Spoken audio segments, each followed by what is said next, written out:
YS Jaganmohan Reddy గారు ఎప్పుడు మాట్లాడినా ఆయన మాటల్లో కనిపించే చాలా ఇంట్రెస్టింగ్ ఎప్పుడు కామన్గా కనిపించే విషయాలు ఏంటి?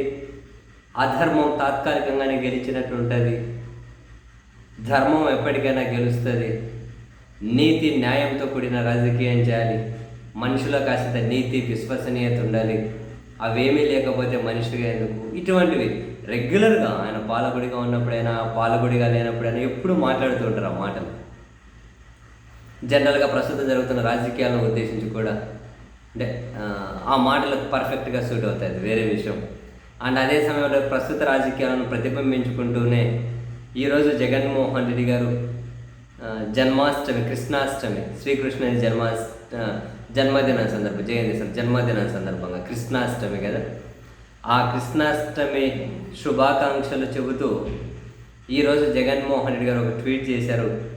అధర్మం ఎంత బలంగా ఉన్నా అది తాత్కాలికం, ధర్మం ఎంత నెమ్మదిగా ముందుకెళ్ళినా అది శాశ్వతం. అధర్మం ఎంత బలంగా ఉన్నా అది తాత్కాలికం, ధర్మం ఎంత నెమ్మదిగా ముందుకెళ్ళినా అది శాశ్వతం. శ్రీకృష్ణుని జీవితం దీనికి నిదర్శనం. ఈ కృష్ణాష్టమి మీకు శాంతిని, ప్రేమను, విజయాన్ని తీసుకురావాలని మనస్ఫూర్తిగా కోరుకుంటూ అందరికీ కృష్ణాష్టమి శుభాకాంక్షలు అంటూ జగన్మోహన్ రెడ్డి గారు ట్వీట్ చేశారు. పర్ఫెక్ట్గా సూట్ అవ్వదు.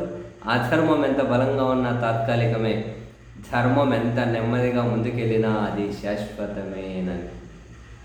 అధర్మం రాజ్యమేలుతూ ఉన్నప్పుడు, అన్యాయం రాజ్యమేలుతూ ఉన్నప్పుడు, అధర్మం అన్యాయం బరితెగింపులకు పాల్పడి రౌడీజం చేస్తూ ఉన్నప్పుడు సంయమనంగా ఉండడమే విజయం అంటే.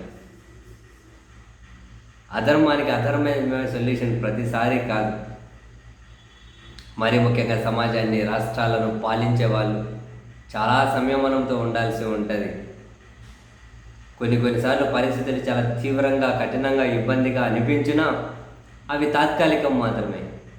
అందుకేగా ఈ మధ్యకాలంలో రాజకీయాల్లో వెన్నడూ లేనంత దారుణమైన పరిణామాలు కొన్ని జరిగిన జగన్మోహన్ రెడ్డి గారు ఎలాంటి స్టేట్మెంట్లు ఇవ్వకుండా చాలా మౌనంగానే ఇదే నమ్ముకొని, అధర్మం ఎంత బలంగా ఉన్న తాత్కాలికమైన మాట కూడా ఆయన మళ్ళీ అన్నారు మొన్న కూడా, ధర్మం ఎప్పటికైనా గెలుస్తుంది అని చెప్పి వాటన్నిటిని విశ్లేషించుకుంటూ కూడా చాలాసార్లు మాట్లాడారు.